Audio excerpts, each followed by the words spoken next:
반갑습니다. 커넬학원 영어 강사 진성하라입니다. 고2 이제 내신 애들 이제 피드백 내내 거의 이제 평택구나 뭐 한강여고 여기 이제 주변이죠. 고3은 뺐습니다. 자, 일단 제가 그 고등부 위주로 수업을 하다가 대치에서는 지금 사실 예비 고1부터 이제 진행을 하고 있는데 차이를 보니까 고등학교에서 물어보지 않는 세세한 문법을 중학교 때는 좀 집중적으로 공부를 해요. 그래서 제가 고등 강사인데 이게 듣도 보도 못한 문법들이 이제 중3들이나 이런 이제 시험에 나오는 거예요. 그래서 이제 곰곰이 생각해 보니 범위가 이제 한정돼 있잖아요, 중학교는. 그러니까 세세하게 물어보는 거예요. 예를 들면 문법에서 고등학교에서는 관계대명사를 큰 틀로 물어본다면 거기에서 이제 중학교는 소유격 관계사라든지 그 디테일을 물어보는 거예요. 그런 차이가 있더라고요. 그러면은 문법을 이제 보통 시중 학원에서 문법 책을 이제 제공할 때 이렇게 두텁게 줘요. 막 그 대치에서 제일 두껍게 준 건 진짜 무슨 법전처럼 줘요. 그러니까 지금 혹시 이제 예비 고1 학생들이 이렇게 문법을 공부하고 있다면은 물론 실력이 좋은 거긴 한데 고등학교 올라가면 범위가 없어요. 그러면 매 시험칠 때마다 이런 걸 공부를 할 수가 없잖아요. 그래서 사실은 간결하게 고등학교 시험에서 물어보는 큰 틀을 계속 회독하는 식으로 이제 고등학교 오면 문법이 변해야 돼요. 왜냐면 고등학교 내신 시험에서 문법 객관식 문제로 나오면은 8점에서 10점밖에 안 돼요. 근데 사실은 그게 나중에는 등급의 이제 상위권과 중위권을 갈라버려요. 근데 학생들이 막상 오면 내용조차 공부하기 쉽지 않은 거예요. 여기 혹시 이제 평고라든지 신안고라든지 한강고, 한강여고 여기 이제 이 근처니까 거기 진학을 희망하시는 학생들이 있으면 일단 평고는 제일 이제 전전번 시험 때 이제 시험 이제 부지문이 모의고사 한 지문이 이제 한 개라고 이제 말씀드릴게요. 부교재. 모의고사 이렇게 한 달러 보신 적 있죠? 패러그래프. 한 300~400단어 정도로 되는데 그런 게 이제 120개씩 들어가요. 부교재. 시험 범위가 120개 들어가고 거기에 이제 모의고사 또 한 개가 들어가요. 그러니까 거기도 한 20~30개 정도 되겠죠. 근데 또 그 다 다뤄주지도 않아요. 홀수법만 학교에서 해주고 짝수는 이제 알아서 하라는 주의예요. 근데 이제 저번에 뭐가 문제가 됐냐면 이제 1차 고사 때 시험을 치고 나니까 변별이 잘 안 됐나 봐요. 그 2차 고사 때 이제 들으신 분도 있을 거예요. 1학기 2차 고사 때 120지문을 저도 이제 목이 쉬어가면서 다 해줬거든요. 다 해줬는데 그 시험 120개 중에 7개 출제하고 나머지를 다 외부 지문으로 깔아버린 거예요. 그래서 이제 난리 나고 그랬었는데 저번 시험에는 그냥 이제 충실하게 또 이제 해주셨더라고요. 자, 여튼 이제 평범한 예시로 들었는데 그런 식으로 이제 범위가 넓다 보니까 문법을 세세하게 물어보기가 힘들어요. 물론 문법은 이제 서술형이 출제되는 학교에서는 서술형의 형태로 물어보게 돼 있어요. 그러니까 제가 대체해서 애들한테도 답답한 게 이제 문법을 이렇게 하면 선생님 이거 문법 그냥 감으로 걔들은 이제 감이 좋으니까 감으로 이렇게 하면 되는 건데 왜 내가 이걸 원리를 알고 해야 되냐 하고 하는데 제가 이제 설명해 준 거예요. 너가 만약 어느 순간에 서술형 형태로 나왔는데 거기에서 이제 단어를 변형해서 쓰라고 했는데 그걸 네가 문법으로서 못 쓰면 6점 서술형이 날아간다. 그러니까 그 상황을 방지하기 위해서 지금 하는 거 참고 하라고 가르치거든요. 그러니까 그거 정도는 하고 가셔야 되는데 제가 지금 이번 마지막 이제 제가 그래서 여기 보면 어쩌면 마지막 영문법으로 이제 말씀드린 게 제가 이제 실제적으로 고2 올라가고 고3 올라가는 애들한테는 문법을 하면 애들이 그래 저랑 친하니까 들어주기는 하는데 이미 걔들 관심 밖이에요. 선생님 저는 지금 내용도 점수 8~90점 이게 육박하는 내용도 다 못 맞추는데 8~9점 그거 내가 지금 공부할 시간이 어디 있습니까? 이런 태도를 보여요. 근데 학생이 잘못된 게 아니라 그럴 수밖에 없는 거예요. 그래서 문법은 제가 일단 딱 40페이지 안에 정리를 해놨거든요. 그 고등부에서 무조건 나오는 40페이지 딱 얼마 안 되죠. 40페이지면 이만큼밖에 안 돼요. 그거를 진짜 어쩌면 제가 마지막으로 학생들이 집중해서 공부할 시간이라고 말씀드리는 거예요. 그래서 이제 예비 고1 분들은 겨울방학 때 반드시 고등부에서 나오는 큰 틀의 문법을 반드시 2회독은 하고 가야 돼요. 세세한 건 다 버리고. 그래서 그 세세한 거 다 버리는 건 제가 다 정리를 해줄 겁니다. 자, 무슨 말인지 아시겠죠? 이제 더 이상 시간이 없다. 그러니까 문법을 할 시간이 없어요. 왜냐면 애들한테도 학부모님 입장에서도 너 문법 좀 열심히 해라 그러면 엄마, 아빠 이거 100점에 7점, 8점 들어가 객관식. 서술형이 나온다잖아. 나 원래 소수령어 못 써. 무슨 말인지 아시겠죠? 그러니까 말빨이 안 먹혀요. 그래서 마지막으로 문법을 정리할 시간이라고 말씀드리겠습니다. 고등학교에 딱 나오는 거. 그거 일단 강조하면서 시작할게요. 자, 그래서 제가 이제 어쩌면 마지막 영문법 시리즈라고 말씀드리는 거예요. 자, 제가 다 시도해보고 학생들하고 피드백 받고 학생들의 심정까지 다 이제 이 평택 지역에 있는 중고교 학생들 얘기 나눠보고 말씀드리는 거예요. 자, 요렇게 이제 1차 말씀드리고, 뭐, 요런 큰 틀은 뭐, 이제 다 똑같으니까 보시면 될 것 같고. 자, 3주차 동안 이제 이 40페이지에 대한 내용을 이제 1회독 제가 해줄 겁니다. 나머지는 이제 기출문제들은 제가 이제 대치해서 애들 이제 그거 이제 그래서 돈 받고 팔진 않을 거예요. 왜냐면 저작권법에 걸리니까. 진선 요구, 뭐 숙명 요구 이런 거 이제 내신 이제 객관식 문제를 갖고 와서 이제 풀릴 거예요. 나머지 요때 숙제로 피드백으로 나갈 거고. 요때부터 이제 진짜 점수 이제 80점에 육박하는 공부를 시작할 겁니다. 이 보니까 사실은 이제 자꾸 이제 평고 위주로 말씀드릴 수밖에 없는데 가장 수능형, 왜냐면 소수령이 없어요, 평고는. 나머지 학교들은 그래도 소수령이 이제 10점에서 20점이 있는데 평고는 소수령이 제로고 전부 수능 영어이기 때문에 말씀을 드리겠습니다. 고 학생들 기준으로 수능 영어 이제 실력이 이제 고3 기준으로 80점 정도 실력이 되면 사실 내신 공부를 안 해도 7, 80점 받아와요. 애들이 내신 공부를 안 해도 7, 80점 받아오고 나머지 20점은 뭐나 그래도 학교 선생님이 이제 내신 공부를 한 애들을 위해서 베네핏을 줘요.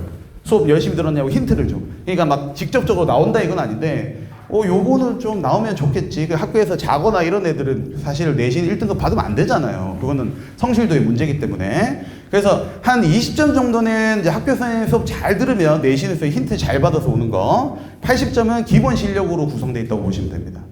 그래서 이제 그러면 일단 학교 수업을 잘 듣는 거는 당연히 저희가 이제 계속 주지를 시킬 거고 그 80점에 대해서 그냥 수능 영어라고 보시면 되고 자 이건 문법 얘기니까 뭐 보시면 될 것 같으니까 빼겠습니다. 이게 큰 틀이에요. 여기 지금 제가 넣어놓은 게 큰 틀입니다.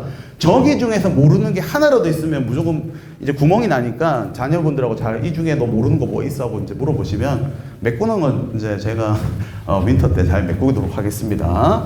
자, 그러면 이제 수능 영어 논리 입문인데 이게 제가 그냥 이제 제일 싫어하는 이제 수업이 옛날에 제가 학생 때도 제가 이게 지문이 이해가 안 가서 수업을 이제 뭐 EBS를 뭐 찾아보던 다른 강사님 걸 찾아보잖아요 학생 시절 때. 근데 해석하니까 이렇대요. 해석해 보니까 이렇대. 근데 나는 해석했는데도 안 됐거든. 그러니까 한글로 봤는데도 이해가 안 가니까 제가 이제 찾아봤을 거 아니에요. 그래서 제가 어릴 적부터 이게 어쩔 수 없이 이런 건가? 내가 실력이 부족해서 그런 건가? 라고 생각하다가 그러면 제가 이제 문법 같은 걸 연구를 이제 끝내고 나서 문법처럼 좀 해석도 영어 독해도 좀 딱딱 떨어질 수가 없을까를 고민을 한 다음에 그러다가 제가 영어 라이팅 옛날에 제가 유학 가려고 이제 준비를 했을 때가 있어요. 유학은 결국 못 갔는데 용기가 없어서 못 갔어요. 내가 6년을 더 공부할 수 있을까 이제 용기가 없어서 못 갔는데 그때 영어 라이팅을 배우면서 깨닫게 된 거예요. 한국어에 비해서 영어는 글을 쓸 때 틀 자체를 빡세게 줘요. 그러니까 무슨 말이냐면 제일 처음 배울 때는 애들이 영어 글 쓸 때는 짜증나요. 관사 쓰고 더 쓰고 뭐 앞문장에 있는 건 대명사로 단수 지칭으로 바꾸고 뭐 논리 기능을 넣고 막 있잖아요. 막 우리가 진짜 짜증나요 배울 때. 근데 한 번만 습득해 놓으면 그 다음부터는 그 독해 논리 그대로 가서 나중에는 편해요. 그러니까 정해진 약속이 한국어에 비해서 영어가 많아요. 그래서 내가 애들한테 이렇게 얘기해요. 배울 때는 성실도를 요구하는데 좀 지능이 떨어져도 이제 선생님처럼 지능이 떨어져도 영어 잘할 수 있다. 다른 과목에서 머리가 나빠도 성실하면 할 수 있다고 말씀드리는 게 논리 지표가 강하게 있어요. 이거 어머니들께서 이거 얘기 들어보시는지 모르겠는데 막 독일어나 막 이런 어들은 막 남자 여자 단어도 다르잖아요. 배울 때 힘들거든요. 근데 그런 언어가 나중에 의미를 전달할 때 명확하게 떨어져요. 왜 남자 여자 중성 단어까지 따로 쓰니까. 그러니까 배울 때는 힘드나 나중에 이제 표현할 때는 정확하게 표현이 떨어진다고 보시면 되고 한국에 비해서 영어가 그게 강하다. 그래서 그거를 이용해서 이제 제가 연구를 시작했고 이제 이미 사전처럼 학생들한테 제공하고 있어요. 이미 그거는 제가 그 생각을 했을 때가 이미 13년 전이었고 이미 이제 수많은 피드백으로 완성을 해놨는데 여기 뭐 이제 요런 거를 이제 아이디어로 시작했다고 보세요. 그냥 이런 거는 큰 겁니다. 이제 요런 아이디어로 시작한 거, 인과관계, 뭐 수량 개념 이런 것들을 제가 찾기 시작한 거예요. 자주 나오는 거. 찾고 이제 제가 이제 보시면 이거는 이제 좀 전문 AI로 만들었기 때문에 깔끔한데 요거는 제 그냥 수업 자료거든요, 바로. 좀 허접하죠. 근데 사실 이게 엑기스예요. 그러니까 제가 학생들한테 이 지문 보시면 여기 한글만 읽어보세요, 어머니들. 아버님들 한번 이거 한글 해석만 보시면 이 내용이 알맹이가 아무것도 없어요. 뭐 나무 자르고 땅을 갈 수 있고 뭐 돌촉을 나무 손잡이에 붙일 수 있다. 뭐 이게 근데 시험 내신 범위예요. 저런 게 시험에 나와요. 그러면 흥미가 없잖아요. 근데 이제 우리가 어떻게 만들어주냐, 커넬학원에서는 여기 지금 잘 보이시지 모르겠는데 볼딩 처리를 이렇게 제가 해놓은 게 보이실 거예요. 좀 진해요, 맞죠? 여기 보면 여기 이런 거 보이죠? 이런 게 다 논리 지표예요. 자, 그럼 보시면 이제 영어에서 오늘 딱 하나만 제가 알려드리면 이제 오늘 이제 학생들도 있고 학부모들도 있으니까 이제 집에 가셔서 한번 자녀분들하고 얘기를 해보세요. 영어에서는 이 한국말에 없는 부정관사라는 게 독자가 모르는 새로운 정보를 처음 도입할 때 쓸 때 어예요. 하나만 기억하면 돼요. 어는 오늘 하나 다 배워가시는 거예요. 부정관사가 나오면 독자가 모르는 새로운 정보를 작가가 처음 써줄 때 어를 쓰는 거예요. 이게 우리 한국말에 없는 얘기예요.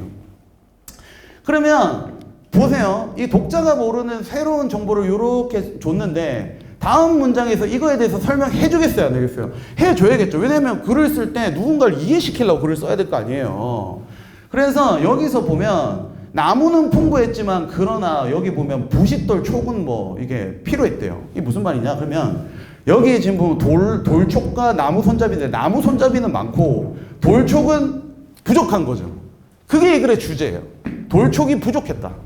이제 그거를 여기서 이미 이제 찾을 수 있는 거예요. 여기 나왔네? 이거 두 개 왜 달고 나왔지? 애들은 이제 저한테 배운 학생들은 여기 기계적으로 움직여요.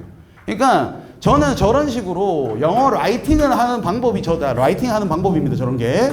그리고 요새 수능 출제 이제 교수님들이 출제하는 방법도 이런 거예요. 고3 거 그냥 프린트 하셔서 영어로 보지 마시고 순서 맞추기, 문장 삽입 이런 문제를 한글 해석본으로 한번 맞춰보세요. 자녀분하고 앉아가지고 못 맞춰요. 한글 해석 보면 순서가 안 맞춰져요. 영어 말고 한글 해석으로 맞춰보시면. 왜? 이런 걸로 돼요. 한국말에는 없는 이런 건 한국말 해석으로 안 나타납니다. 한글 해석할 때 하나의 돌촉 이렇게 해석합니까? 안 해요. 그냥 돌촉이야. 나무 손잡이입니다. 하나의 나무 손잡이. 그리고 사실 어떻게 해석해? 정확히 해석하면 독자가 모르는 새로운 나무 손잡이 한 개라고 해석해줘요. 정확하게. 그런 해석책이 어디 있어요?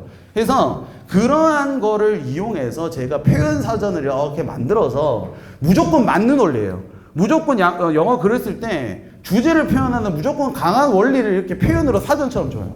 그리고 저희는 이제 이걸 계산해서 이제 내신을 준비하고 수능력을 이제 대비하고 있어요. 그래서 이제 이걸 학생들한테 제가 스토리텔링이라고 얘기하는데 이거 학부모님도 벌써 이 지문 외울걸요? 이 지문에 첫 문장에 돌촉이 있었고 나무 손잡이 있었고 뒤에 이거 나무는 풍부했는데 이거 돌촉은 좀 부족했구나. 외운 거예요 벌써. 그럼 주제문으로 이제 쉬운 것도 줄 거 아닙니까? 이렇게 주제문은 맞춘 겁니다. 자, 요런 식으로 제가 이제 윈터에도 이제 수업을 준비를 해주고 있고, 요렇게 해서 내신 대비는 제가 하고 있는 학생들은 요렇게 하고 있다는 거 말씀드릴게요.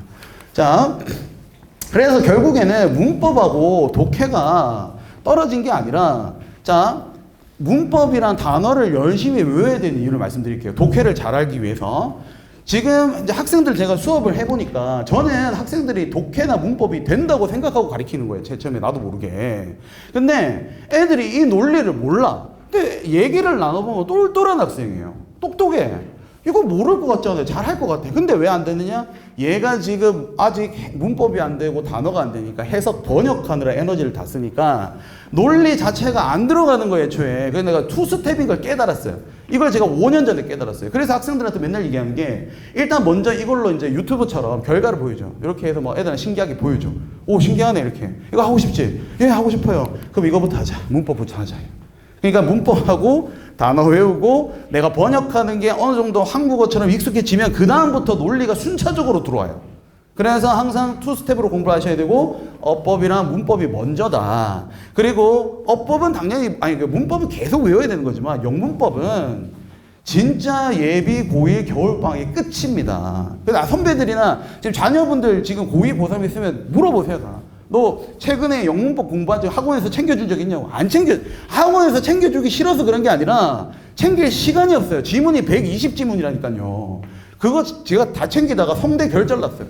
그때도 너무 화가 나는 거예요. 120지문 다 다뤄줬는데 7지문 나와 시험에. 7지문 중에 그대로 나온 것도 아니고 3지문은 또 밑에 반을 학교쌤들이 정성을 다해서 영작해서 쓴 거예요 또. 그러면 새 지문이잖아요.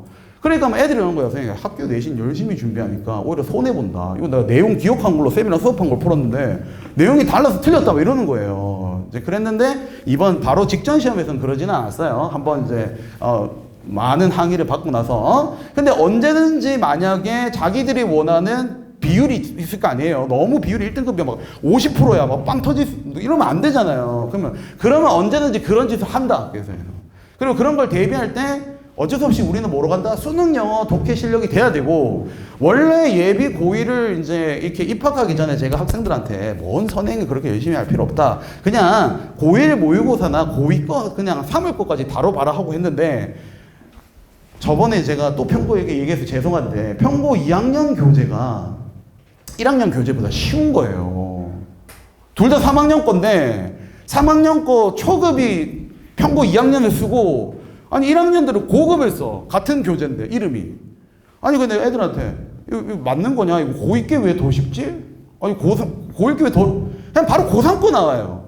그러니까 전 학교가 그런 건 아닌데 저기 이제 다른 학교 이렇게 얘기 죄송한데 이제 태강고라는 데가 있는데 거기는 원래는 전통적으로 교과서만 2가 나와요. 부교재가 없었는데 이제 애들이 이제 학점제로 변하면서 1등급 10%니까 나눠 먹기 하려고 이제 좀 똑똑한 애들 간 거예요. 그러니까 갑자기 선생님 저 태강고 이번에 부교재 나온다는데요? 모의고사 들어간다는데 왜? 너희 선배들 한 2, 3년 애들 봤을 때 한 번도 교과서만 나온다는데 다 나와요. 그러니까 다 난이도가 올라갔다고 보시면 돼요. 왜? 지금 전부 다 집착이 뭐니까 5등급제에서 10% 안에 들어간 게 목표니까. 그 마지막에 이제 그 설명을 잘 해주시고 입시가 왜 그 1등급에 집착하게 되는지. 그래서 이게 1등급이 4% 말고 10%로 늘었는데 왜 시험은 어려워졌는지는 마지막 시간에 들어보시기 바랍니다. 자, 그러니까 일단은 어려워졌어요. 그래서 제가 추천드리는 게 고3 이제 수능 영어 정도는 다뤄보고 들어가야 된다. 예비 고1들이. 이게 제가 장사하고 팔아먹으려고 하는 게 아니에요. 교육적으로 말씀드린 거예요. 제가 가르친 애들, 여기 지금 아까 전에 뭐 내용은 뭐 보시면 다 그거니까. 여기 보시면 여기 이제 학생 이름은 바뀔 수 없는데 제가 저희 학원 이거 홍보입니다. 그냥 잘하는 애들 이런 애만 가르치는 게 아니라 1등급 뭐 내신 1등급 나왔다는 거예요. 이런 것만 자랑하는 게 아니라 요 학생이 모의고사 70받았다고 제가 봐요. 5 몇 개 달았어요? 7개 달았어요. 왜냐면 예비 고1 될 때까지 고1 모의고사 한 번도 안 해본 거예요. 비전중 출신일 때. 한 번도 안 해봤어. 한 번도 안 해봐서 비전중 맞나? 중학교 갑자기 헷갈리네. 하여튼 남학생이에요. 남학생인데 그래서 제가 어머니랑 전화를 엄청 많이 했어요. 그래서 제가 어머니가 솔직히 말했어요. 우리 학원 보내도 얘 모의고사 점수 80점 육박하는 거 내가 고2는 돼야 만들어줬을 것 같아. 얘 아무것도 안 돼 있다. 그리고 저희 중학교 때 영어 A 나왔대요. 완전 달라요. 완전 다르거든요. 근데 그 애가 이제 드디어 이번에 모의고사 썼는데 이제 듣기를 틀려서 듣기 맞았으면 80입니다. 드디어 약속을 제가 6개월 앞당겨 해드렸다. 그러니까 하위권도 저희가 올린다. 여기 이제 소문이 잘못 났대요. 커넬학원이 이제 상위권만 가르치는 아니에요. 보세요. 여기 이제 증거들이 있잖아요. 그러니까 점수가 제일 처음 모의고사 했는데 50점이야. 학원 단위도 50점이에요. 근데 이렇게 올렸습니다. 올렸는데 자 이제 내신하고 비교해주면 이제 얘가 이제 모의고사는 7, 80 나오는데 내신은 아직도 5, 60점. 더 어렵습니다. 내신이 더 어렵습니다. 아시겠죠? 그러니까 지금 모의고사 고1 실력으로 80점, 90점 만약에 우리 학원 다니는데 애가 대여해봐야 평택고 신안고 가면 60, 70점 나요. 막 우리 애 막 40점도 나오고 해요. 여기 지금 제가 한 명 애를 신안고에 거 뺐는데 걔가 어머니가 그런 거예요. 아니 학원을 중3 겨울법 보냈는데 40점 받았대. 신안고에서 내신 평균을. 지금 제가 겨우 자랑은 못하겠어요. 77.9 만들었어요. 그래서 잘한 건 아니잖아요. 잘한 건 아닌데 30점 올렸어요 제가. 근데 그게 어렵다. 그러니까 예, 진심으로 말씀드리겠습니다. 예비고 영어 열심히 하고 가셔야 돼요. 아시겠죠? 자, 여기까지 하고 마치겠습니다. 감사합니다. 네. 안녕하세요. 신석철입니다. 반갑습니다. 예, 저는 커넬 학원에서 국어 수업하고 있고요. 이 커넬에 온 지 이제 6년? 네, 제가 제일 오래됐습니다. 네.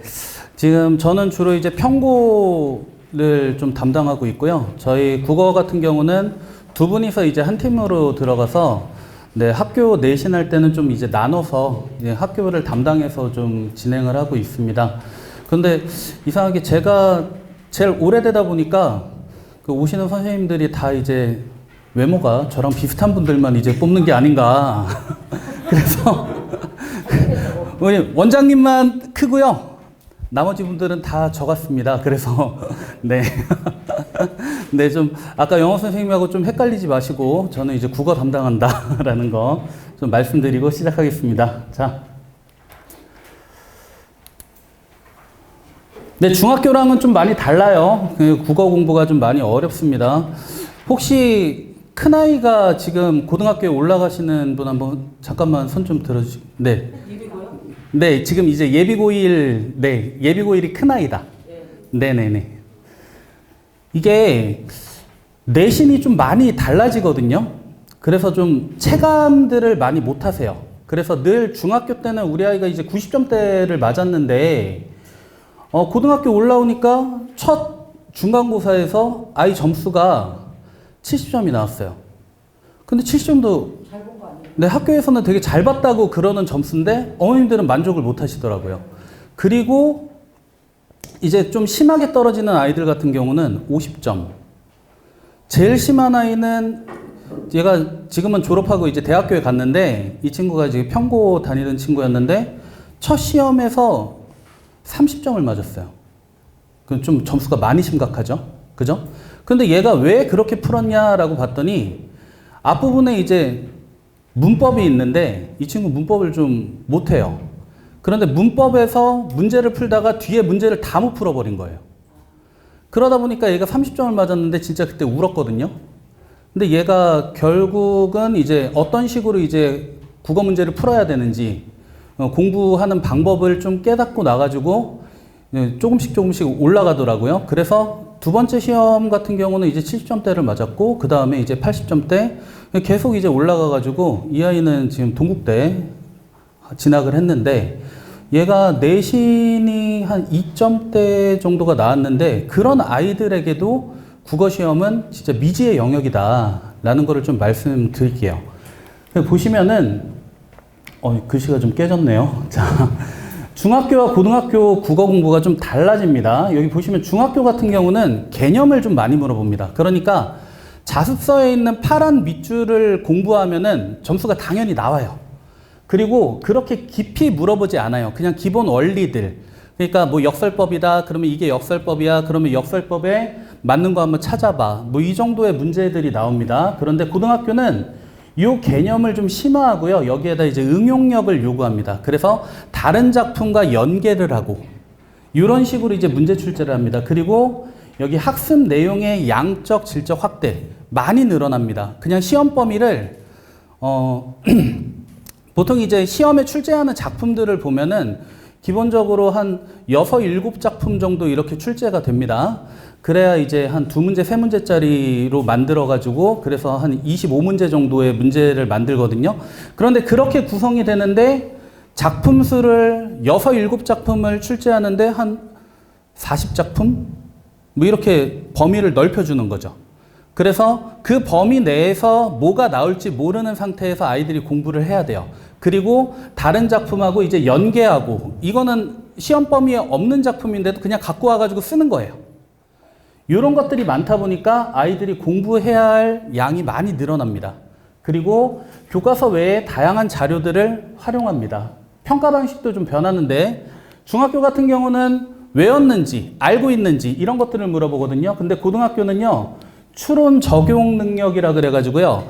다른데 적용할 수 있는지를 자꾸 물어봐요. 그래서 A를 배웠으면은 이 개념을 다른 작품에 적용해가지고 이게 같은 거니 다른 거니 이런 것들을 물어보기 때문에 아이들이 필연적으로 시험 시간에 느끼는 부담감이 커져요. 왜 그러냐면은 처음 보는 텍스트를 본인이 읽고 해석을 해야 되기 때문에 이 부분이 가장 큰 거예요. 국어 능력에서 이게 제일 중요하다고 판단이 되거든요. 그리고 문제 유형이 이제 수능형 문제로 출제됩니다. 수능형 문제라는 것은 보기를 제시하고 다른 기준에서 그 작품을 보기에 나와 있는 관점으로 작품을 분석하는 것들, 그리고 표현 방법 비교하는 것들, 이런 것들이 나오게 됩니다. 그래서 좀 문제가 어렵고요. 그리고 지문의 길이도 난이도도 많이 늘어납니다. 그래서 사고력을 요구하는 문제들이 크게 늘기 때문에 내신을 만족한 점수를 받기가 상당히 힘듭니다. 그게 이제 고등학교 시험이고요. 그래서 제가 아이들한테 늘 강조하는 거는 습관이 중요하다라는 거를 강조합니다. 왜 습관이 중요하냐면은 중학교 때 잠시만요. 우리 친구 지금 중3이에요? 시험 공부 언제 했어요? 국어 공부는 언제 하죠? 그 일주일 전에. 그죠? 국어 공부는 평소에 하는 게 아니에요. 그죠? 중학교 때까지만 하더라도 영어, 수학 학원 꾸준히 다니면서 공부한다. 어머니 오늘 집에 가서 자녀분들한테 공부해 하면은 어떤 책 펴는지 한번 보세요. 1번 수학책이에요. 그죠? 1번 수학책, 2번 영어책. 그렇지 않나요? 그죠? 국어는 시험 기간에만 공부하는 과목이에요. 그런데 이렇게 공부를 하면은 전 과목 성적이 떨어지게 됩니다. 왜 그러냐면 국어는 기저 과목이잖아요. 독해력이 안 되는 상태에서 다른 과목들을 공부해야 되기 때문에 국어가 떨어지면은 전 과목이 고르게 떨어집니다. 그리고 중학교 때는 이렇게 했는데 이제 하나를 더 국어까지도 매일매일 공부하는 습관을 들여야 돼요. 이게 정말 중요합니다. 1학년 때부터 고등학교 올라와서도 시험 기간에만 공부하는 친구들이 있어요. 지금 저희 커넬학원 같은 경우도 시험 기간에만 등록하고 다니는 친구들이 있어요. 근데 이 친구들이 점수가 잘 나오나? 그렇지는 않아요. 꾸준히 듣고 그리고 매일매일 과제를 하고 이런 친구들이 성적이 오르지, 그냥 시험 기간에 와가지고 자료가 또 중요하잖아요. 고등학교 같은 경우는. 그래서 그 자료를 가지고 공부한 친구들을 보면은 성적이 그렇게 상승하는 거를 볼 수 없어요. 그냥 평타를 유지하는 거죠. 지난번에 70점대였다면 이번에도 그냥 70점대. 이 정도로 이제 유지가 됩니다. 그래서 어머님들께 꼭 말씀드리고 싶은 거는 국어 공부에 있어서 가장 중요한 거는 빨리 습관을 들이는 것이다. 요거를 말씀을 드릴게요. 그 다음에 그러면 고등학교 때 어떤 식으로 공부를 하면 되느냐? 한 2지문 정도 매일매일 연습을 하시면 돼요. 그럼 여기서 연습할 거는 뭘까요? 어떤 걸 연습해야 되죠? 모의고사입니다. 그래서 1학년은 1학년에 맞는 모의고사, 2학년은 2학년에 맞는 모의고사, 그리고 3학년은 3학년에 맞는 모의고사. 그런데 1학년 모의고사를 빨리 끝내는 친구들이 있어요. 먼저 시작하면 빨리 끝나겠죠? 그죠? 그래서 이상적으로 가는 거는 1학년 1학기 이제 여름방학 때쯤에 1학년 게 끝나고 2학기가 될 때쯤 2학년 거. 그래서 조금씩 앞당기는 거예요. 그래서 2학년 여름방학 때쯤에는 고3 기출을 푸는 것. 이런 식으로 이제 한 반년 정도씩 앞당기는 게 좋습니다. 그래서 매일 2지문씩 독해 연습을 하는 것을 좀 추천드리고 싶어요. 그래서 문학 하나, 독서 하나. 이런 식으로. 문학은 뭐 그게 시가 됐든 소설이 됐든 상관없고요. 그냥 오늘 뭐 소설이 좀 끌린다 그러면 소설 하나 풀고, 내일은 좀 시가 땡기네 그러면 시 하나 풀고, 그리고 독서 같은 경우는 제재에 상관없이 그냥 하나씩 이런 식으로 연습을 하면은 네, 그 매일 이제 습관을 들이는 게 좀 됩니다. 그럼 이렇게 하면은 얼마 정도의 시간이 소요될까? 아이들이 또 이제 뭔가 하나를 더 하려면은 자기주도 학습 시간이 늘어나니까 부담스러워 하잖아요. 얼마 정도 시간이면 될까요? 이 정도 푸는데. 솔직히 푸는 거는 그렇게 시간이 오래 걸리지 않습니다. 보통 독서 지문 하나를 푸는데 아이들이 걸리는 시간은 10분입니다. 10분 정도. 그러면은 한 4문제, 5문제 세트를 10분에서 15분 사이에 풀어냅니다. 그리고 문학은 그것보다 더 짧습니다. 문제 푸는 거는 크게 중요하지 않습니다. 그럼 뭐가 중요할까요? 글을 이해했는지가 중요한 거예요. 그렇죠? 글을 이해한다라는 건 뭐죠? 주제를 파악하는 것 맞죠? 그런데 소설 같은 경우는 길이가 엄청 길잖아요. 근데 그 일부만 가지고 오잖아요. 그러면 그 글의 주제를 파악할 수 있을까요? 좀 힘들죠. 그죠? 그래서 저는 아이들한테 뭐를 얘기하냐면은 그림 그리라 그래요. 머릿속에 이미지로 연상이 잘 되는지. 이게 정말 중요하거든요. 아이들은요, 글자를 읽어요. 글자를 읽지만 우리 머릿속에서는 뭐가 일어나죠? 그것이 연상되는 장면이 있어야 되는데 아이들은 연상을 못합니다. 그 왜 그럴까요? 그래서 조금 이따가 말씀드릴게요. 자, 그래서 매일 공부하는 습관을 들여야 하고요. 그 다음에 완독. 완독은 천천히 읽는 거예요. 한 문장이라도 이제 천천히 읽어야 되고 정독은 꼼꼼하게 읽어야죠. 그렇게 해서 독해력을 길러야 됩니다. 그리고 여기 오답의 원인을 찾는 그런 연습들을 해야 됩니다. 아이들이 이제 보통 답 맞춰봐 그러면 어떻게 하죠? 그렇죠. 그냥 빨간 펜으로 틀렸네, 맞았네 그러면서 거기다가 이제 체크하죠. 이거 절대 안 됩니다. 어떤 식으로 해야 되냐면은 틀렸잖아요. 그러면은 다시 지문을 보고 국어의 문제는요. 지문, 문제, 보기, 선지 이렇게 구성되어 있잖아요. 그죠? 그러면은 얘들을 다 아울러 가지고 답이 나와야 되는데 아이들이 뭐를 안 하냐면은 이제 선지 고를 때 있잖아요. 자기 머릿속에 있는 걸로 그냥 끝내려고 그래요. 지문으로 절대 돌아가지 않아요. 그래서 지문에 가서 근거를 찾는 연습들을 많이 해야 되는데 그걸 안 합니다. 그래서 근거를 다시 찾는 것을 해야 돼요. 오답을 찾을 때는 근거 찾는 훈련을 해야 되고요. 그 다음에 자기가 생각한 것과 그때 이제 해설지를 보면서 비교를 해봐야 돼요. 해설지가 좀 더 지름길을 알려주고 있는가? 아니면은 나와 해설지의 생각이 맞는가? 이런 것들을 읽어봐야 돼요. 그래서 아까 문제 풀 때는 20분 남짓이지만 본인이 이것을 공부하고 할 때는 1시간 정도가 소요가 될 거예요. 2지문만 하더라도. 그래서 이 연습을 매일매일 한 친구들 같은 경우는 성적이 비약적으로 오릅니다. 한 예로 어떤 친구 같은 경우는 고3이 들어가기 전에 이미 고3 기출까지 다 끝나서 저는 도대체 뭘 풀어야 될까요? 라고 온 친구가 있어요. 그 친구한테 뭘 줬냐면은 그간의 사설 모의고사들 있죠. 이제 교육청이나 평가원에서 출제한 모의고사 말고 사설 기관들에서 이제 출제한 다른 학원들이겠죠. 뭐 대성이나 종로나 뭐 아니면은 뭐 이투스나 뭐 이런 데서 출제한 모의고사들을 모아가지고 줬어요. 그러니까 또 그거 좋다고 풀어요. 풀고 나가지고 불과 한 달 지났는데 또 주세요. 이러는 거죠. 그래서 야 이제 좀 바닥이 드러나가지고 나도 없단다 뭐 이렇게 얘기를 했는데 그랬더니 얘가 이제 사관학교 기출들을 사서 풀더라고요. 그러니까 얘는 매일매일 그렇게 풀어대는 습관이 든 거죠. 이 친구 같은 경우는 지금 이제 다다음 주에 이제 수능을 보게 되는데 여전히 계속 1등급을 유지하고 있는 그런 친구예요. 네. 자. 그래서 그럼 국어에서는 도대체 뭘 평가하느냐? 딱 하나입니다. 얘가 제대로 읽었느냐? 글을 이해하고 있는가? 그리고 그 이해를 바탕으로 문제에 적용할 수 있는가? 그게 독해거든요. 읽고 이해하고 적용하는 것. 이 세 가지를 물어봐요.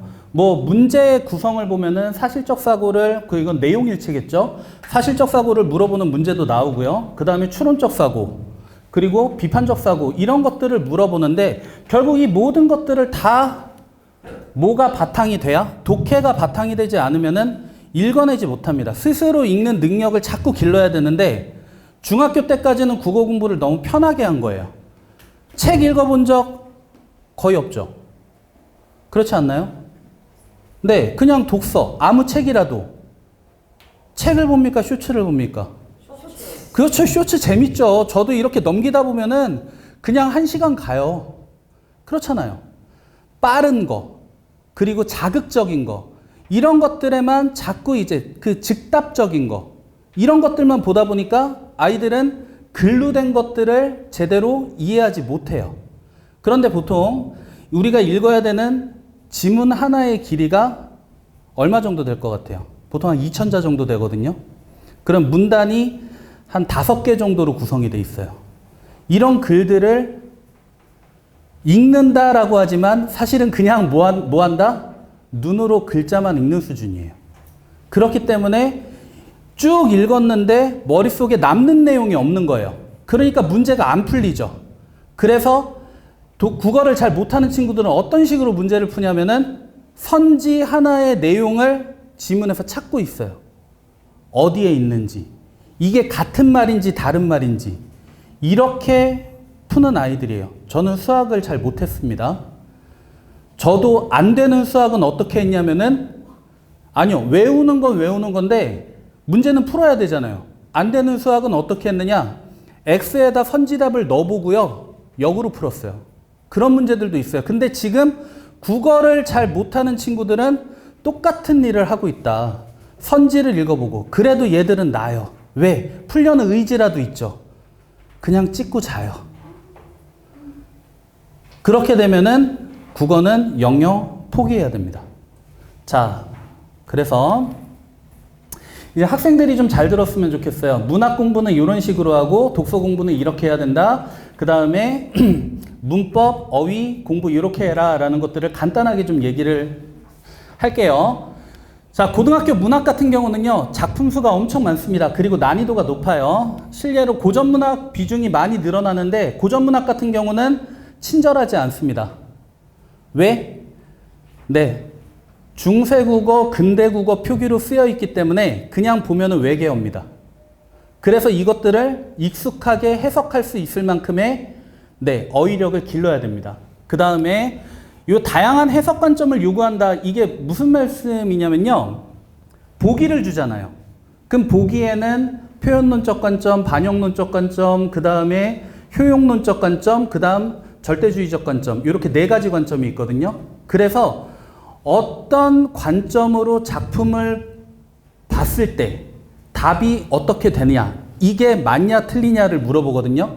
그래서 이 다양한 해석이 가능하다라는 말씀을 드리고 싶어요. 그러니까 뭐가 중요하냐면은 조건을 항상 줍니다. 선지에서 어떻게 봤을 때 뭐뭐 한다면 이런 것들이 나오기 때문에 학생들이 얘와 얘를 연결하는 게 되게 힘들어요. 그래서 이런 것들 다양한 해석의 관점이 요구가 되고요. 그 다음에 작품 간 연계성과 맥락 이해가 필요하다. 그래서 한 작품만 공부하는 게 아니고 이 작품을 배우면은 다른 것으로 확장할 수 있는 그런 것들이 필요하다라는 거고요. 그래서 어떤 식으로 분석 능력을 길러야 되냐면은 다양한 관점으로 작품을 해석해 봐야 됩니다. 예를 들어 일제강점기에 나온 작품이다 라고 하면은 시대상과 연결해서 생각해 보는 거예요. 아니면 작가가 독립운동가야? 이육사 아시죠? 그죠? 이육사야? 그러면 얘가 어떤 말을 하겠니? 천황폐하 만세를 하겠니? 그건 절대 안 되잖아요. 그죠? 그래서 작가의 관점에서 또 작품을 해석해 봐야 되고 그러면은 거기서 이제 시어라든가 맥락이라든가 이런 것들이 보이는 거죠.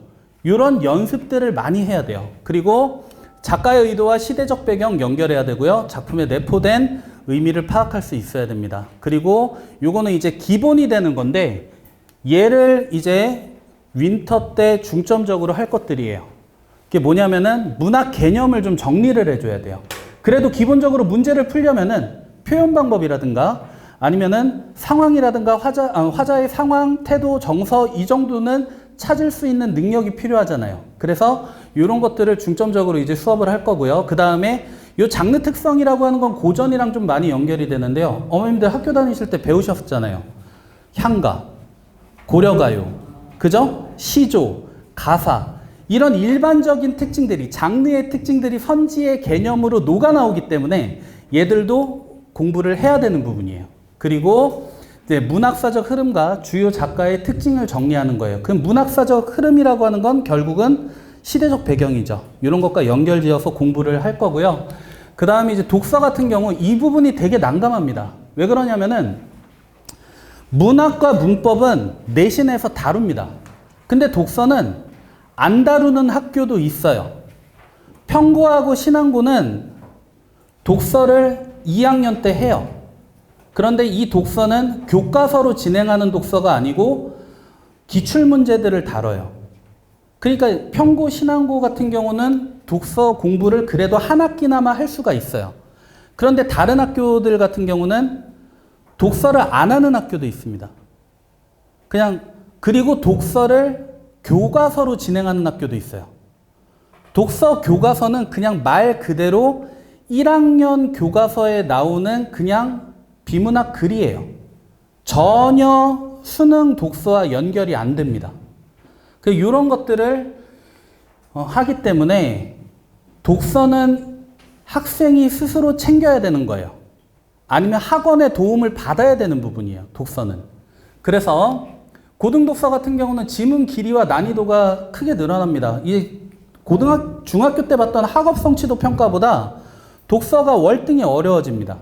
그리고 전문적인 용어와 개념들이 등장하고 추상적 개념, 이론 중심, 추상적인 개념들을 풀어낼 수 있어야 돼요. 그래서 다양한 분야의 배경 지식도 필요하다. 그래서 하나의 글을 이해하기 위해서 그렇잖아요. 글을 읽을 때는 기존의 나의 지식을 갖고 와가지고 비교해보고 아니면 적용해보고 이런 식으로 글을 이해하는 건데 그런 능력들이 공부하는데 필요하다라는 거예요. 문제를 푸는데. 그래서 이 독서 지문 접근법 같은 경우는 인문 같은 경우는 주로 이런 식으로 나옵니다. A 사상가, B 사상가, 그러니까 공자랑 순자랑 비교하는 거. 뭐 이런 것들이 나오는 거예요. 플라톤과 아리스토텔레스는 뭐가 다르니? 데카르트는 이렇게 얘기했는데 칸트는 이렇게 얘기했다. 차이가 뭐니? 이런 것들이 나옵니다. 그래서 관점 차이를 비교하는 것들이 주로 나오니까 이게 그리고 또 제일 변별을 주는 문제예요. 그냥 내용일치 이런 거 말고 관점을 비교하는 게 제일 변별을 주는 문제가 나오고 사회 같은 경우는요. 이건 제가 학생들한테 좀 많이 강조하는 건데 법지문 그냥 읽으면요. 아무것도 머릿속에 안 들어옵니다. 경제지문? 얘들이 뭐 대출을 받아봤어요. 뭘 해봤어요. 아무것도 몰라요. 그죠? 금리가 뭐니? 그러면 글쎄요. 금리빨 뭐 이러고 있어요. 그죠? 말이 안 됩니다. 그런데 요 사회지문 같은 경우는요. 제가 이거 애들한테 늘 강조하는 건데 1인칭으로 생각해봐. 자, 네가 예를 들어 뭐 이런 거 있잖아요. 유산을 받았어. 상속을 받았어. 근데 아버지가 그 중에 80%를 사회에 기부했어. 우리 아빠가 미쳤구나. 그죠? 그러면 이거를 어떻게 받아야 됩니까? 다시 돌려받아야 되잖아요. 근데 법에는 뭐가 있다? 유류분이라는 게 있다. 전체 재산의 50%는 상속이 되게 돼 있거든요. 그러면은 떼준 것에서 일부를 내가 되찾아오는 거잖아요. 자, 네 거라고 생각하고 읽어봐. 그러면은 그때 좀 이해를 하려고 노력을 합니다. 알았죠? 그래서 이런 식으로 좀 진행을 하면 좋고요. 과학기술 같은 경우는 주로 이제 과정들이 나오거든요. 그래서 과정들을 넘버링 하면서 내용을 이해하시면 돼요. 자, 이 학습법인데 제가 아까도 말씀드렸다시피 문제 푸는 건 크게 중요하지 않습니다. 그냥 천천히 독해하는 게 예비고1 1학년 때는 제일 중요합니다. 천천히 이해될 때까지 읽는 거죠. 그죠? 그리고 상황, 사례 연상하면서 이해하는 거. 그리고 모르는 어휘. 이게 이제 아이들이 가장 귀찮아하는 건데 요 어휘 수준이 학년이 올라가면서 점점 높아져요. 그래서 1학년 때는 모의고사에 크게 어려움을 못 느낄 겁니다. 중학교 때 한 90점 이상씩 맞은 친구들 같은 경우는 모의고사 다 풀고 시간이 거의 맞을 거예요. 근데 한 학년 올라가잖아요. 2학년이 되면 얘는 한 지문을 못 풉니다. 그리고 3학년이 되면 두 지문을 못 풉니다. 딱 다 맞는 것을 가정했을 때 11점씩 빼주시면 돼요. 그럼 1학년은 100점 만점이고요. 3학년은 78점 만점이 되는 거예요. 그러면 등급으로 치면 몇 등급이 나옵니까? 잘 나와봤자 3등급입니다. 9등급으로 했을 때 3등급 정도 나옵니다. 그러면은 얘가 갈 수 있는 학교가 멀어지겠죠. 그죠? 그래서 요 어휘가 정말 중요합니다. 단어를 몰라서 틀리는 경우가 너무 많거든요. 예를 들어서 선이라는 말이 무슨 뜻이라고 생각하시죠? 선이. 착한 의도. 그렇죠? 악의는요? 나쁜 의도겠죠? 그죠? 그러면은 법지문에서 선의가 뭘까요? 물어볼까요? 선의가 뭐라고 생각해요? 법지문에서 선의. 악의는 나쁜 짓을 저지를 것을 의도하고 한 것이 악이겠죠. 그죠? 선의는 법지문에서 그럼 얘가 착한 짓을 할 의도로 나쁜 짓을 할 수는 없잖아요. 그렇지 않아요? 맞죠? 그래서 선의는 뭐다? 모르고 한 일이 되는 겁니다. 내가 모르고 한 일. 아니면은 악한 의도 없이 그냥 한 일.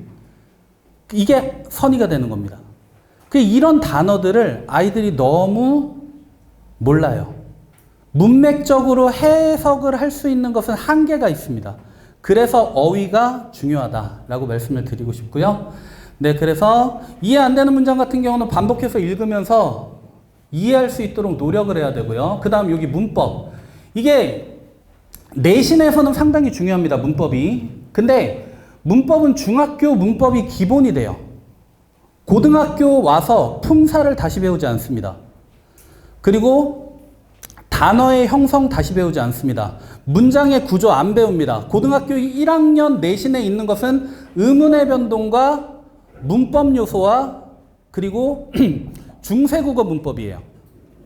그리고 2학년이 됐을 때 뭐 언어와 매체를 배우긴 하지만 또 이 시간에 체계적으로 배우는 학교가 그렇게 많지 않아요. 그러니까 중학교 문법이 끝이라고 보시면 돼요. 얘가 기본이 안 되면은 고등학교 와서도 문법은 계속 흔들리는 거예요. 요거를 꼭 기억하시고요. 그래서 네, 고등학교 문법과 연계성을 좀 파악하셔야 되고, 그 다음 문법 학습 같은 경우는요, 암기가 이해보다 선행해야 됩니다. 애들 그렇죠. 이해하면 되지 뭐. 그걸 꼭 굳이 외워야 돼. 그럼 저는 얘기합니다. 모국어다. 우리나라 말인데, 뜻도 모르고 쓰는 게 어딨냐. 이렇게 얘기를 합니다. 암기가 돼야 됩니다. 그래야 이해도 할 수 있습니다. 암기를 바탕으로 이해를 하는 거거든요. 그리고 문제를 계속 이게 이제 쉬운 단계 문제거든요. 쉬운 단계 문제에서 어려운 문제로 점점 난이도를 올려가면서 해야 됩니다. 그리고 문법 같은 경우는 오답 정리를 통해 가지고 개념을 숙지할 수 있는 거예요. 이런 식으로 이제 공부를 하셔야 됩니다. 그리고 여기 어휘 얘기를 좀 드리자면은 얘는 물론 저희도 어휘집을 주고 한자어도 외우게 하고 합니다. 하지만 이것만으로는 좀 부족해요. 그래서 시중에 1등급 어휘력이나 아니면은 어휘어법의 모든 것이나 이런 책들이 있어요. 요거를 좀 매일매일 좀 공부하는 한 페이지나 두 페이지씩이라도 좀 읽어보는 이런 습관이 들면은 조금 어휘에서 좀 자유로울 수 있습니다. 네, 그런 것들 좀 예전에는 좀 우리가 책 같은 거를 읽으면서 아니면 신문을 읽으면서 이렇게 좀 채웠는데 그게 요즘은 잘 안 되잖아요. 그래서 따로 외우게 하는 게 좀 필요하다. 자, 그래서 이 학습 전략 같은 경우는 좀 읽어보시고요. 저희 이제 12월부터 프리윈터 수업을 진행을 하는데요. 얘는 이제 윈터에 들어가기 전에 그 전에 이제 기본기를 좀 다지는 그런 시간이라고 좀 생각하시면 돼요. 저희 보시면은 요거는 저희 이제 수업 구성 내용입니다. 개념학습, 반복 적용학습, 개인별 맞춤 지도. 여기까지가 이제 평소에 진행되는 것들이고요. 여기 내신 대비 같은 경우는 내신 때는 이렇게 한다라는 거, 뭐 또 그때 뭐 내신 대비 설명회 할 때 또 말씀을 드리도록 하겠습니다. 이 부분은 그때 자세히 말씀을 드리고요. 네. 그래서 저희 조기 개강 수업 같은 경우 문학은 우선 영역별 접근 방법, 시는 이렇게 읽어야 된다, 소설을 이렇게 읽어야 된다, 이런 것들 내용을 좀 정리를 할 거예요. 그리고 얘가 좀 중요하죠. 낯선 작품을 분석할 수 있는 길을 안내해 줄 겁니다. 그래서 낯선 작품을 분석하는 능력을 함양하고, 그리고 요게 또 확장을 하는데 중요하잖아요. 배운 개념을 다른 작품에 적용하는 연습.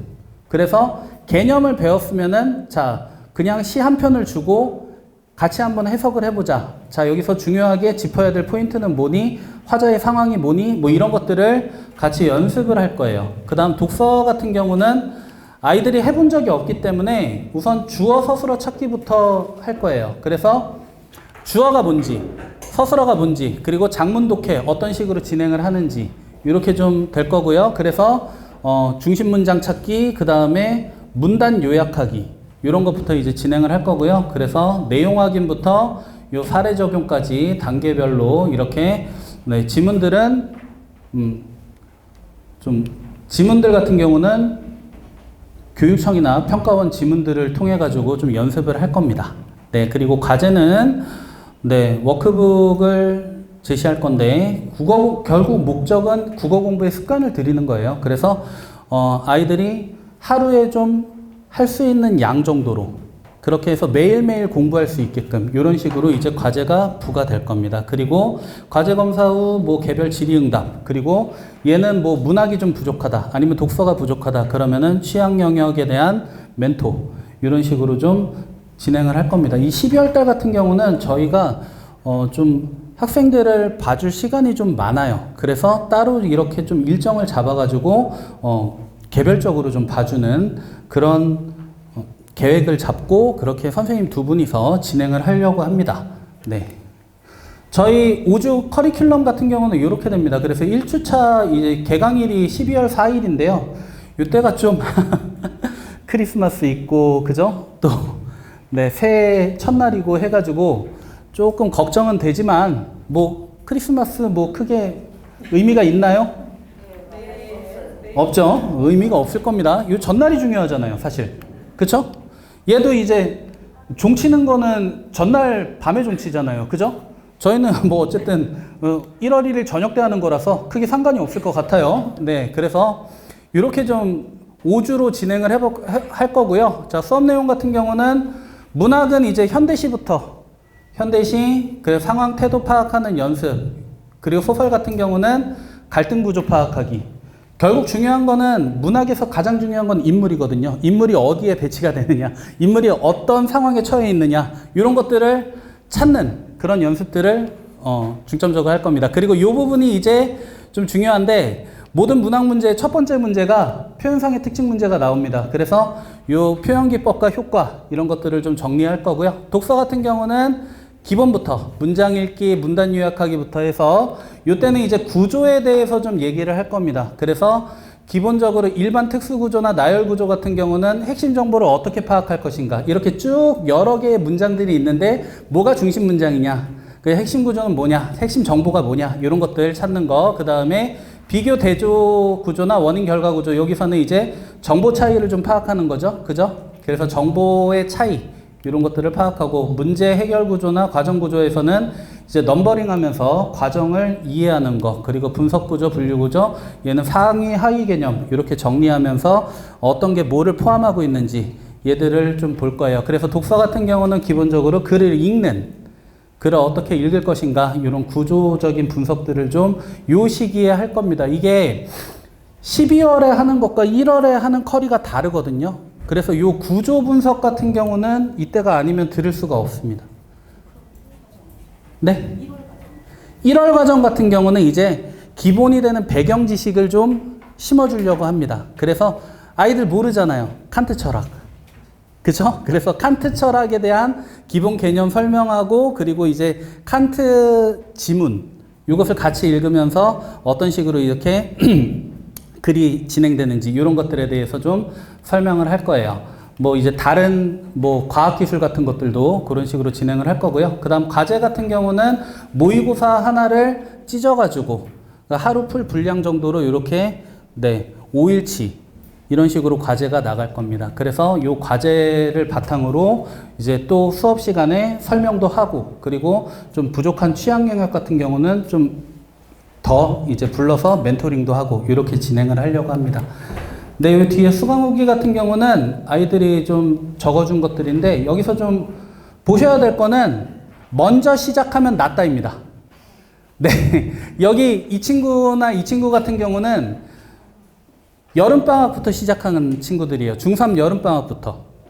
그래서 뭐 국어 자리 잡기가 한결 편했다, 뭐 이런 얘기를 했고요. 그래서 어머님들께서도 이제 좀 고민이 좀 많이 되실 거예요. 이게 왜 그러냐면은 다른 영역에 비해서 공부한 게 없잖아요. 근데 모든 아이들이 거의 다 똑같거든요. 노베에서 출발하는 거예요. 그러니까 미리 시작하면은 좀 더 빠르게 정상궤도에 진입할 수 있다. 요거를 좀 염두에 두시고, 네, 저희 12월에 같이 많이 수업했으면 좋겠습니다. 감사합니다. 네, 그러면 지금부터 이제 예비고1 고등수학반 이제 설명드릴 수학과 윤다빈이라고 하겠습니다. 네, 잘 부탁드립니다. 일단 우선은요. 일단 오늘 참석해 주신 분들 대부분은 이제 아마 중학교 3학년인 자녀분들을 이제 데리고 계실 것 같아요.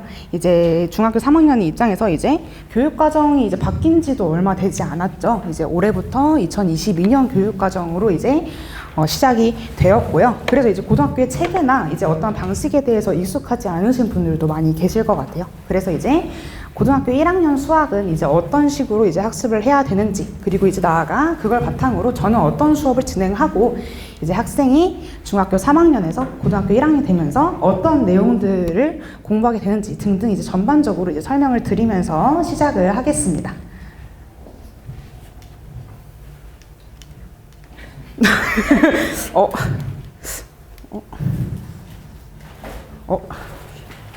자, 그럼 이제 목차는 다음과 같이 진행이 된다고 보시면 될 것 같아요. 첫 번째로 이제 2022년 교육과정이 이제 무엇이냐부터 시작을 하게 되고요. 두 번째로는 고등학교 1학년에 들어가서 이제 처음 배우게 되는 과목이 공통수학 1이랑 공통수학 2라는 과목입니다. 이제 그게 어떤 과목인지 얘기를 하게 되고요. 세 번째로 이제 고등학교 수학 학습은 그럼 어떻게 해야 하며 학교별로는 이제 어떠한 특징이 있느냐. 그리고 네 번째로 수업 목표는 그럼 어떻게 되고 어떠한 방향성을 가지고 프리윈터 수업을 진행하게 될지, 그리고 다섯 번째로 이제 12월부터 개강하게 되는 예비고1 프리윈터 수업은 어떻게 되는지 이제 총 5개의 목차로 설명을 드리겠습니다. 저에 대한 소개는 간략하게 이 정도로 드리면 될 것 같고요. 자, 2022년 교육과정은요, 2025년 고고 1부터, 그러니까 즉 작년부터, 올해부터 이제 시행이 된 교육과정이죠. 그래서 2028 학년도, 이제 2027년에 시행되는 수능부터 적용이 되고요. 세 번째로 이제 중요한 특징 중에 하나는 문이과 통합을 이제 본격적으로 도입하는 교육과정이라는 점일 것 같아요. 이제 학생 맞춤형 교육과정에 초점을 조금 맞추고 있고요. 크게 키워드는 이제 고교 학점제가 들어온다는 점, 그리고 5등급제, 되게 핵심 키워드 중에 하나죠. 그리고 세 번째로 공통 과목이라는 것이 등장했다는 점, 크게 세 가지를 볼 수 있을 것 같습니다. 자, 첫 번째로 2022년 교육과정은 이제 1학년 이제 배우는 공통 과목인 공통수학 1과 공통수학 2라는 과목이 있습니다. 그리고 이제 2학년과 3학년으로 넘어가게 되면 과목들이 일반 선택 과목과 심화 선택 과목 이렇게 나뉜다고 보시면 될 것 같아요. 그러면 이제 2학년 때부터 들어가게 되는 대수, 미적분 1, 확률과 통계가 이제 일반 선택 과목에 해당을 하고요. 이제 심화 선택 과목인 미적분 2, 기하, 경제수학, 인공지능수학 등등의 과목들은 이제 심화 선택 과목으로 빠지게 됩니다. 자, 여기에서 이제 학부모님들께서 주목하실 점은요. 자, 학생들이 무조건 학습해야 되는 과목은 공통 과목과 일반 선택 과목까지가 필수 수강 과목이에요. 요거는 이제 문이과를 막론하고 모든 학생들이 수강을 해야 하는 과목이고요. 그럼 여기가 이제 선택 과목이 되는데 딱 봐도 이제 이과랑 문과가 뭐 선택할지 느낌이 오시긴 하시죠. 보시면 미적분 2 기하 당연히 이과만 수행하게 되고요. 그리고 경제 수학이 보통 문과 친구들이 하는 과목. 그리고 그 외에도 문과용으로 이제 어떤 과목에서는 뭐 수학 과제 탐구 이런 식으로 이제 과목이 새로 신설이 되게 됩니다. 이제 이런 친구들이 심화 선택 과목에 해당을 하게 되고요. 그 중에서도 딱 여기 있는 일반 선택 과목만이 수능에 직접적으로 출제되는 과목이라고 보시면 돼요. 이전 교육과정과의 차이를 이제 보셔야 되는데 중요한 점이 뭐냐면 원래는 여기 확률과 통계를 제외하고 대수와 미적분이 문이과 공통 과목이었고요. 여기 보시는 확률과 통계, 미적분 2, 기하 중에 하나를 선택해서 이제 수능을 봤어야 했습니다. 근데 대부분의 이제 문과 친구들은 확통을 선택하고요. 이과 중에 이제 일부 친구들이 확통을 선택하는데 웬만하면 이제 이과 대학들 중에서 확통을 보고 싶은 학교들은 없겠죠. 그러니까 보통은 이제 이과라면 미적분 2를 선택하는 방향으로 갔는데 이제는 이게 아예 수능에서 빠진다는 거예요. 그럼 이제 학생들의 입장에선 이과 친구들의 입장에선 조금 부담이 덜겠죠. 왜냐면 가장 어려운 과목이 하나 빠지게 되니까 좀 부담이 줄어들게 되고요. 오히려 이제 문과 친구들 입장에서는 아예 문이과가 통합된다는 점에서 조금 부담이 될 수도 있을 것 같아요. 자, 이렇게 이제 보시면 될 것 같습니다. 그럼 이제 공통 과목인 공통수학 1과 공통수학 2, 이제 고등학교 1학년에 배우는 중요한 과목이라고 하는데 수능에는 직접 출제가 안 되는 건가요? 하시면 직접적인 출제는 되지 않아요.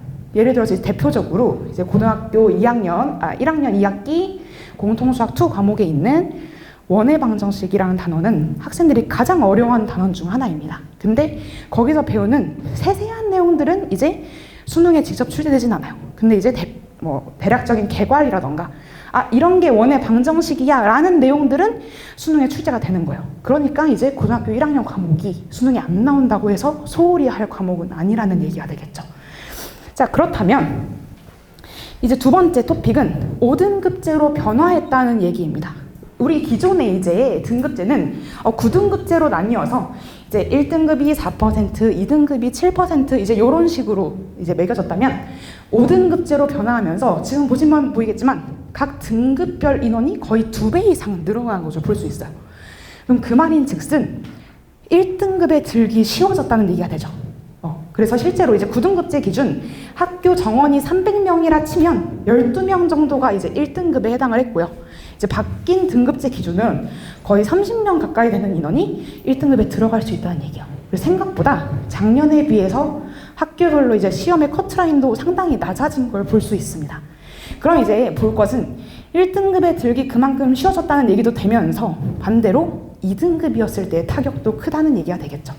그렇다면 이제 학생들이 조금 더 1등급에 들기 위해서 많은 노력을 해야 된다라는 얘기가 될 수도 있을 것 같아요. 그러니까 부담은 줄었지만 1등급에 들어야 된다는 그 각오는 좀 되어 있어야겠죠. 자, 그렇게 보시면 되겠고요. 그래서 이제 실제로 제가 가르치는 학생들이 이제 보면 자기의 최고종 성적이 이제 2등급이 나왔다고 굉장히 좋아하는 친구들이 있어요. 근데 사실상 그게 9등급제 기준으로 가면 거의 4등급과 진배 없다는 얘기가 되는 거죠. 그래서 학생들의 입장에서는 실제로 이제 보여지는 등급 자체가 굉장히 좋다 보니까 나 대학 잘 갈 수 있을 것 같아 라는 걸 아마 교육청에서 조금 의도한 게 아닐까 싶어요. 근데 이제 사실상 대학 입시로 가면은 결국은 그걸 또 이제 9등급제로 환산해 보고 내가 이제 어느 정도 대학을 가겠구나 이런 걸 예측하는 과정이 어쩔 수 없이 필요하겠구나 라는 점이 이제 될 것 같습니다. 자, 그러면 이제 고등학교 1학년에 들어가서 배우게 되는 공동수학 1과 2는 무엇이냐? 이제 각각 1학기와 2학기 단원이라고 보시면 될 것 같습니다. 자, 1학기에 배우는 단원은요, 주로 이제 다항식, 방정식, 부등식, 주로 이제 어떠한 식의 체제를 다루고 있게 되고요. 그리고 세 번째, 이제 빨간색으로 쳐진 단원들이 이제 이전 교육과정과 약간 구조가 달라진 점들입니다. 2학기에 존재하던 경우의 수 파트가 이제 1학기로 넘어오게 됐고요. 그리고 행렬이라고 해서 요새 교육과정 몇 년간 없었던 내용이 갑자기 들어오게 돼요. 그 말인즉슨 올해 이제 고등학교 1학년 올라가는 친구들이 참조할 게 작년 기출밖에 없다는 소리입니다. 실제로 이제 올해 교육과정 친구들은 아예 기출에 참고할 게 없었어요. 근데 그 말인즉슨 어렵지 않게 다뤄진다는 내용이기도 합니다. 실제로 학교 기출에서 행렬 파트가 그렇게 어렵게 나오지 않아요. 그리고 이제 2학기가 문제인데요. 자, 여기 보시면 도형의 방정식, 평면좌표, 직선의 방정식, 원의 방정식, 도형의 이동까지가 원래는 다 1학기에 있었던 게 싹 다 2학기로 넘어가게 됩니다. 그리고 이제 집합과 명제, 그리고 함수 이렇게 좀 무게 있는 내용들이 2학기에 분포를 하게 돼요.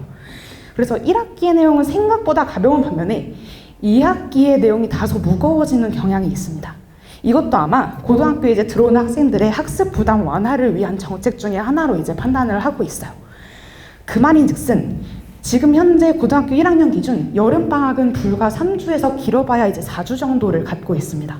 근데 겨울방학은 긴 학교들은 5주에서 6주까지도 있는 경우가 있고 지금 현재 예비 고1 같은 경우는 사실상 시험이 끝나는 11월 중순부터 3월까지라는 시간이 있죠. 그래서 만약에 선행학습을 하고 싶다라고 하시면 이제 학생들에게 보통 공통수학 1과 2까지는 하고 들어가 라고 얘기를 합니다. 근데 아마 비중 자체는 공통수학 1에 훨씬 큰 비중을 두셔야겠죠. 왜냐면 들어가자마자 봐야 하는 시험이고 여기서 이제 성적이 잘 나오느냐가 학생의 자신감에도 좀 큰 영향을 미칠 수 있을 것 같아요. 근데 이제 공통수학 2 단원을 여름방학 때 가서 하면 되지 않을까? 한 달 정도면 한번 돌릴 수 있을 것 같은데? 라고 하기에는 내용이 다소 방대합니다. 제가 아무리 빨리 수업을 해도 대략 5주 정도 잡고 진행을 하는 것 같아요. 그렇다 보니까 학생들 입장에서 좀 당황스럽고 어려운 내용일 수 있지만 지금 겨울방학 때 한번 보고 들어가는 게 좋지 않을까라는 생각을 하고 있습니다. 아마 이제 제가 좀 이따 설명해드릴 이제 프리윈터 수업은 공통수학 1을 이제 커리큘럼으로 하고 있고요. 그리고 이어지는 윈터스쿨에서 공통수학 1을 한 번 더 하면서 공통수학 2 개념을 이제 들어가게 됩니다. 아마 그래서 그 수업을 이제 연달아서 듣는 친구들은 이제 공통수학 2를 2번, 공통수학 1을 2번, 공통수학 2를 한 번 하고 이제 들어간다고 보시면 될 것 같아요. 그래서 이제 학생들 입장에서 이쪽 2학기 단원의 비중이 조금 무게감 있게 다가오겠구나. 그래서 선행학습을 하더라도 저기까지는 한번 보고 들어가시는 게 조금 더 좋지 않을까 하는 생각이 듭니다. 자, 그러면 이제 이런 교육과정들 속에서 고등학교 1학년에 들어가는 학생들은 이제 어떤 마음가짐으로 어떤 내용들을 이제 학습해야 하냐. 이제 평택 관내 고등학교의 수학 과목들은 자, 이런 식으로 이제 세 개의 구조를 갖고 있습니다. 되게 당연한 말이긴 해요. 자, 첫 번째, 교과서는 빼놓을 수 없겠죠. 이제 학생들이 생각보다 교과서의 문제가 많이 쉬운데 이걸 꼭 풀어야 되냐? 라는 얘기를 할 수 있겠습니다. 그렇지만 이제 교과서에 적혀있는 학습 목표, 그거로부터 이제 선생님이 어떤 내용을 중요하게 가르칠 거고, 이 단원에서 내가 학습해야 하는 내용이 뭐고, 이제 어떤 방향성으로 시험 출제를 하시겠구나라는 큰 틀을 파악하면서 들어가줘야 될 것 같고요. 교과서에 있는 중단원 마무리, 대단원 마무리 이런 문제들을 이제 꼭 몇 번씩은 풀고 들어가 주셔야 되겠습니다. 실제로 학교들에서 교과서 안 낼 것 같지만 많이 응용하고 있어요.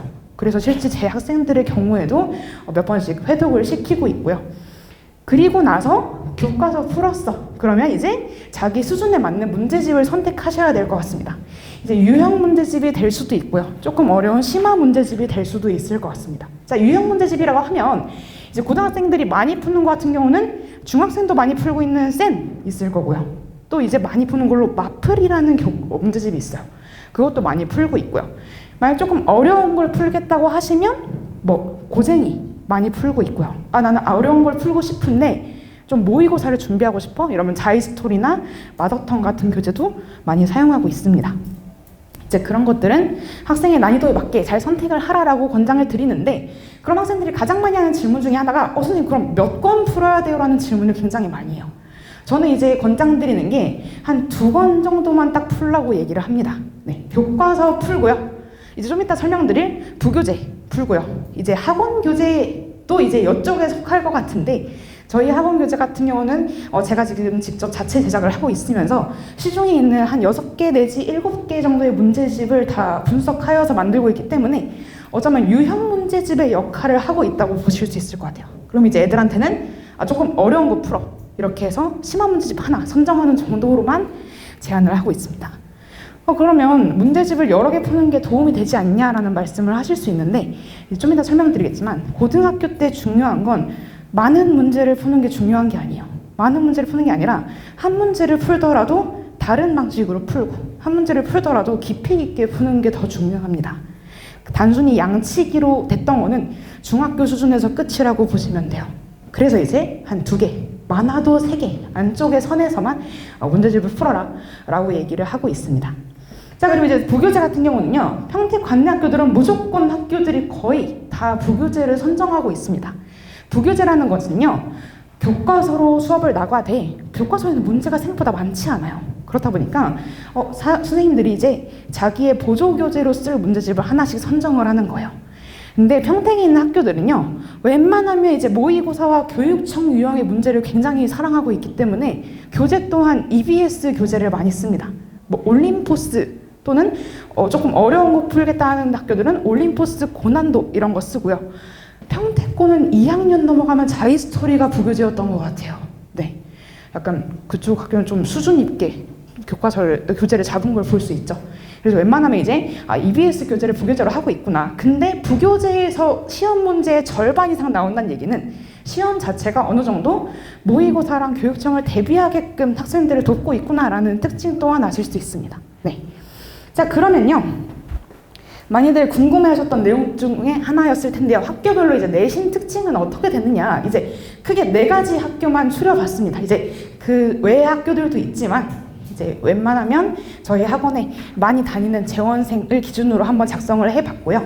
자, 가나다 순으로 첫 번째 신안고등학교부터 보시면, 신안고등학교는 4가지 학교 중에서 가장 문항수가 적습니다. 20개를 넘지 않아요. 20개 많지 않나요? 하시면 많긴 합니다.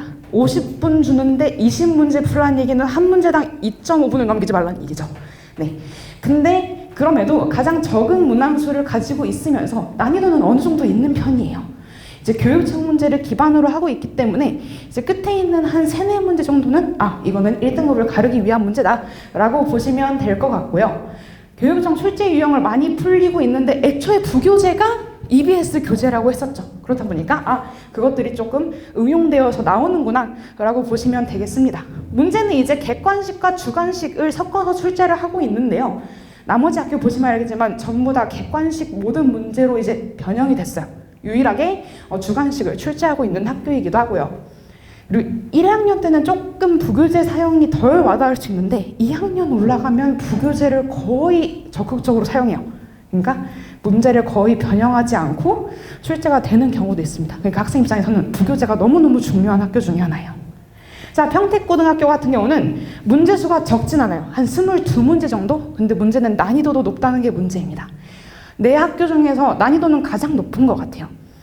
그래서 이제 교육청 출제 유형이 나오는데 작년 기준 모의고사 29번 문제가 나왔던 것 같아요. 모의고사 기준 30번까지 있고요. 보통 이제 그 뒤쪽 문제가 어려운데 그런 문항들이 다수 출제되고 있고요. 이제 전 문항을 객관식으로 하고 있다는 점에서 조금 부담이 덜 하기는 한 것 같아요. 이제 흔히들 이제 다 풀고 모르는 건 한 번으로 찍어 이렇게 얘기를 많이 하는데 찍을 수 있다는 얘기죠. 네. 그리고 이제 기말고사 시험 범위는 중간고사 범위를 누적한다는 점이 가장 큰 특징입니다. 그러니까 중간고사를 보면 기말고사 때 그 범위가 그대로 출제된다는 얘기예요. 그러니까 학생들이 굉장한 학습 부담을 호소하기도 하더라고요. 근데 어떻게 보면 학교 입장에선 학생을 공부시키는 전략 중에 하나죠. 저는 학생을 굉장히 이제 학습하도록 도와주고 있는 학교라고 이제 생각을 하고 있긴 합니다. 그리고 이제 객관식으로 전 문항을 출제하다 보니까 지금 교육청에서 현재 지금 약간 서술형, 논술형에 대한 평가를 강화하고 있는데 그럼 그건 어디로 갔냐? 여기 수행평가 쪽에 들어가 있다고 보시면 돼요. 평택고등학교는 수학 수행평가가 논술형이 하나 나옵니다. 약간 수리논술이라고 해서 수행평가를 하나 따로 뺐어요. 이제 거기서 논술형 평가가 이루어진다. 이렇게 보시면 될 것 같습니다. 자, 한강고등학교랑 한강여자고등학교의 경우에는 문제 유형이 두 학교가 거의 유사하다고 보시면 돼요. 같이 출제하는 건 아니고요. 문항은 다른데 스타일이 유사합니다. 그래서 두 학교 모두 가장 많은 문항수를 가지고 있어요. 특히 원래는 23문제의 논술형이 2문제였는데 올해 2학기 들어서 전면 객관식 26문제로 개편을 했어요. 그러니까 문항수가 상당히 많죠. 대신에 난이도가 그만큼 평이합니다. 네. 어떤 유형이냐면 약간 실전 문제집에서 볼 수 있는 어느 정도의 유형 문제가 다수 출제가 되는데 반면에 이제 중요한 것은 굉장히 넓은 유형을 다뤄요. 그러니까 이런 유형도 있었어? 하는 유형이 출제될 가능성이 있습니다. 그래서 이제 다양한 유형을 접해보면서 또 더군다나 이제 자기의 취약한 유형이 어디인지를 파악하고 보완하는 것도 이제 중요한 학교라고 보시면 되겠습니다.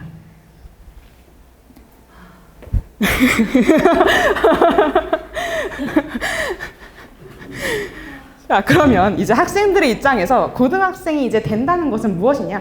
이제 제가 수업에서 추구하고자 하는 이제 수업 방향 또한 학생들이 어떻게 하면 진짜 고등학생이 될 수 있을까에 초점을 맞추려고 하고 있어요. 고등학생이 된다는 것은 수학 문제, 수학 개념 학습에 있어서 양과 방식과 습관에 있어서의 차이가 두드러진다는 점일 것 같아요. 중학교에 비해서 딱 보이겠지만 학습량이 매우 증가합니다. 단원수도 보시면 알겠지만 중학교 단원기 중 2배 이상은 차이가 나고 있고요. 각 단원별로 학습하고 숙지해야 할 개념도 굉장히 방대해집니다. 문제는 이게 학년이 올라갈수록 그 격차는 점점 더 커진다는 것이겠죠. 그럼 고등학교 1학년 친구들이 해야 할 것은 무엇이냐? 일단은 학습량을 절대적으로 늘리는 게 중요해요.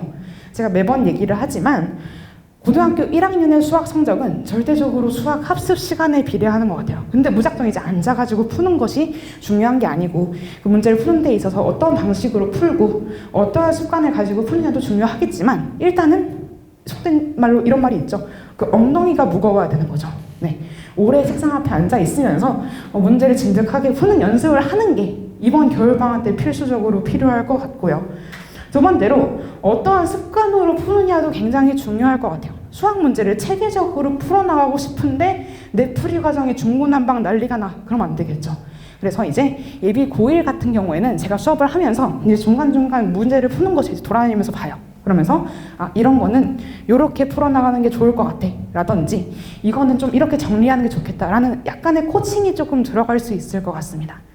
자, 그리고 방식이 달라져야 돼요. 이게 무슨 방식이냐, 중학교 때는 여러 문제를 많이 풀어보는 게 내신 학습에 굉장히 도움이 될 수 있습니다. 그렇지만 고등학교에 들어와서는 무작정 많은 문제를 푼다고 도움이 되는 건 아니라고 아까 말씀드렸죠. 그러면 어떤 방식으로 접근하고 어떤 해결 방식을 사용해야 되는가, 이게 굉장히 중요하다는 얘기입니다. 아까도 학생이 이런 말을 하더라고요. 이제 방금 또 이제 수업을 하고 넘어왔는데 문제를 보면서 선생님 이런 유형은 어떻게 접근해야 될지 모르겠어요 라는 거예요. 그러니까 학생이 아무리 많은 문제를 풀어도 새로운 유형을 맞닥뜨렸을 때 얘를 어떻게 풀어야겠다는 느낌이 오지 않으면 그 문제는 풀 수가 없겠죠. 그러니까 문제에 있는 어떤 내용을 바탕으로 너가 떠올려야 하는 것은 무엇이고 여기에 사용된 수학 개념은 무엇이고 이런 거를 떠올리는 훈련들이 좀 필요할 것 같고요. 같은 문제를 풀더라도 조금 다르게 풀어보는 것, 오늘 풀고 내일 풀 때는 다른 풀이 과정을 사용해보는 것, 이런 훈련들을 조금 시키고자 하는 것 같아요. 이제 제 풀이가 맞을 수도 있지만 학생이 질문하러 왔을 때 그 학생의 풀이도 맞는 것 같아? 그럼 그 학생의 풀이를 설명해주고 선생님은 이렇게 풀어봤어 얘기를 해주고, 이런 과정이 이제 예비 고1 학생들에게 가장 필요한 게 아닌가. 고등학교 1학년 수학은 정말 그 풀이 방식도 다양해지는 것 같아요. 네, 그래서 아마 이런 절차들이 필요하지 않을까 하는 생각이 듭니다. 저도 또한 이제 수업에서 그런 것들을 도와주려 노력을 하게 될 것 같고요.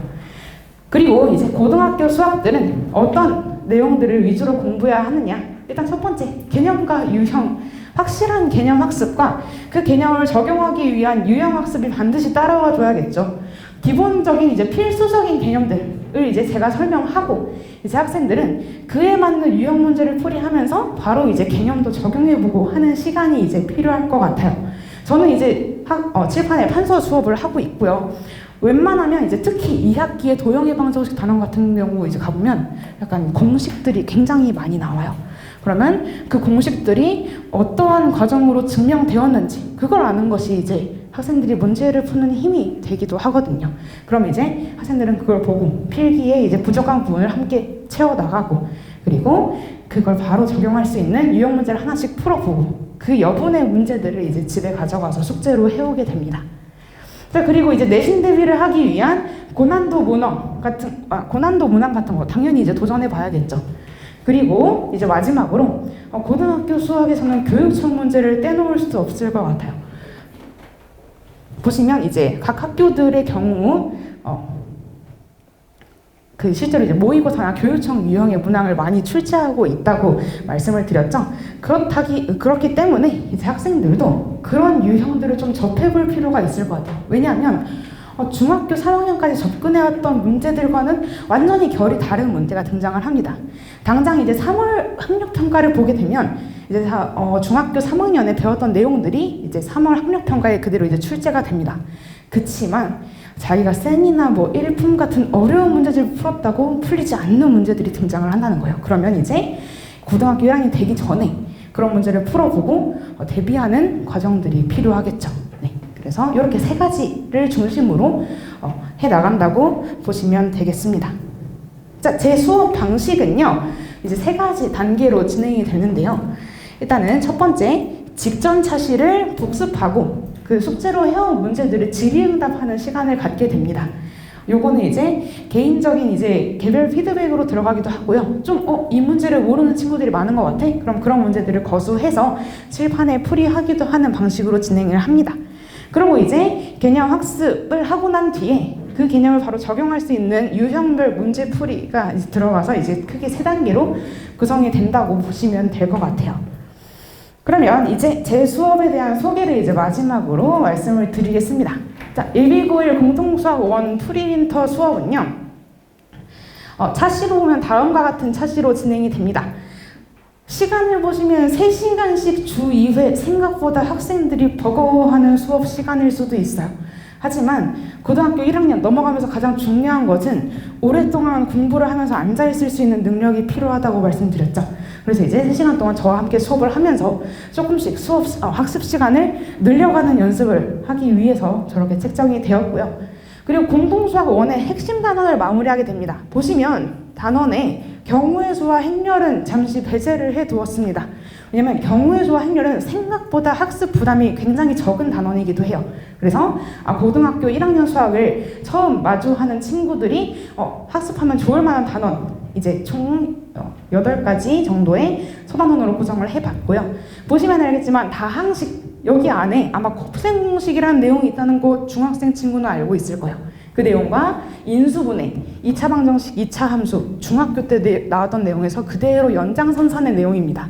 그리고 이 내용이 수능에 나가서도 이제 직결되는 고등학교 1학년 내용들이라고 보시면 될 것 같아요. 그래서 이렇게 커리큘럼을 한번 짜봤고요.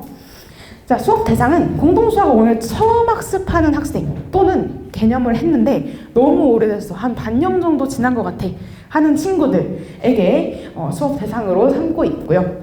수업 일자는 이제 화요일과 금요일 각 5시에서 8시라고 보시면 되겠습니다. 네, 교재는 자체 제작 교재를 사용하고 있고요. 개강은 12월 첫 주 화요일에 시작을 하게 됩니다. 아마 이제 프리윈터 수업을 이제 설명을 이제 들으시면서 아직 그래도 지금 중학교 3학년의 기말고사가 남아있는 상황이고요. 그리고 이제 3월까지는 시간이 많이 남았다 보니까 아직까지는 그 필요성에 대해서 아직 와닿지 않을 때이기도 해요. 학생들에게 있어서는 더더욱 그럴 겁니다. 아마 11월 중반이 되고 나서 12월 방학이 하기 전까지는 학생들도 정말 쉬고 싶은 마음이 굴뚝 같을 거예요.